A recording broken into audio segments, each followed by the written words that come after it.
Nouvelle vision pour le Sénégal c'est un parti boo xam ne dafa am ambition bokk ci ñuy tabax réew mi Sénégal mais bokk aussi ci ñuy tabax Afrique donc dañoo jàpp ni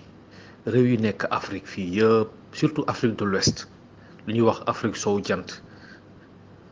benn peuple la benn jafe-jafe aussi la ñuy dund donc ñoo bokk lu ñuy wax ay défis donc booy xool ba xool mbir mi jafe-jafe heure yi nekk yëpp suñu réew yëpp benn la li ci jiitu da ngay xool mooy sécurité mooy problème économie ak aussi éducation ak santé ak lépp loo xam ne soxal na emploi des jeunes chômage bi jox espoir pour jeunes yi di éviter ñuy jël gaal yi wala di jël risque di tukki parce que Afrique am na ressource am na aussi la ñuy wax ressources humaines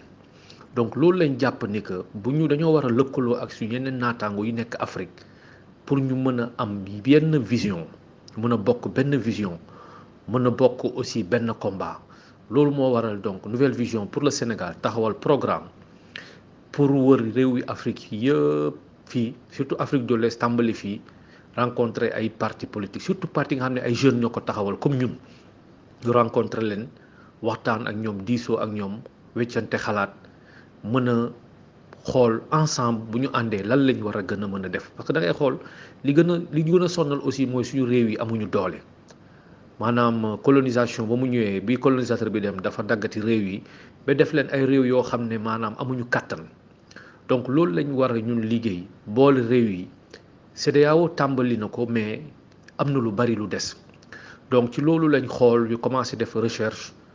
di xool fii ci Afrique bi ndax am na ay jeunes yuy commencé dugg ci politique yu mel noonu loolu ñu def recherche am ay contacts yu bari wante la grande surprise mooy que dañoo gis Burkina ñu am parti boo xam ne suñu trondoo la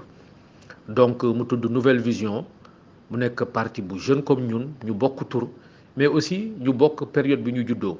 parce que ñoom ci mois de février bi la ñu def seen lancement alors que ñun mois de décembre la xam nga presque ñaari weer rek a dox suñu diggante donc ñu ne nañu tàmbali fii donc loolu moo waral ñu tàmbali dox boobu liggéey boobu Burkina ñu déplacé wu dem Burkina tasante ak leaderu parti yi waxtaan ak ñoom pendant 3 jours ñu def donc séance de travail def conférence de presse defal aussi programme mais programme bi ñu ngi koy saytu ba léegi bëgg a finaliser ensemble ñu contacter tous les mouvements de mouvement politique wala apolitique société civile yoo xam ne ay jeunes ñoo ko yor ñu mën di leen rencontrer di waxtaan ak ñoom di diisoo ak ñoom pour mën a mettre en place un réseau donc ci loolu lañ nekk di liggéey loolu bii mooy premier jéego bi fas ñeen yéene fii ak weer yi di ñëw ñu topp liggéey bi ba incha allah ñun ñëpp ñu mën a waxandoo mën a dóorandoo mën a am ay position commune pour défendre suñuy intérêt population ak intérêt Afrique loolu mooy objectif bi ci lañ nekk. waaw donc c'est également une démarche d'ouverture par rapport ak yeneen acteurs politiques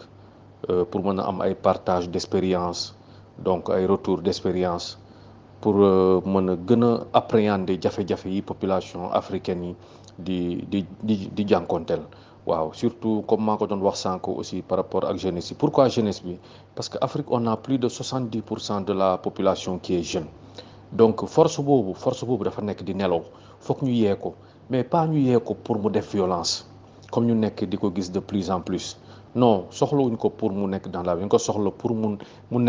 am énergie boo xam ne da koy dugal ci développement donc ñun ci démarche boobu lañ nekk dañoo bëgg jeunesse bi yeewu pour xam ni mbir mi du xëccoo nguur du xeex pour nguur non génération bi nekk tey di gérer pays yi ala kulli alin dañuy dem fii ak 5 ans 10 ans maximum ñoom ñëpp dañuy dem donc ñun jeunes dañu war a nekk prêt pour reprendre le flambeau dañu war a nekk prêt pour alternance générationnelle bu ñëwee ñu jël ko mais su fekkee ñu ngi contribuer pour tension am pour xeex am xuloo am même bu ñuy jot flambeau boobu témoin même bu ñu koy jot day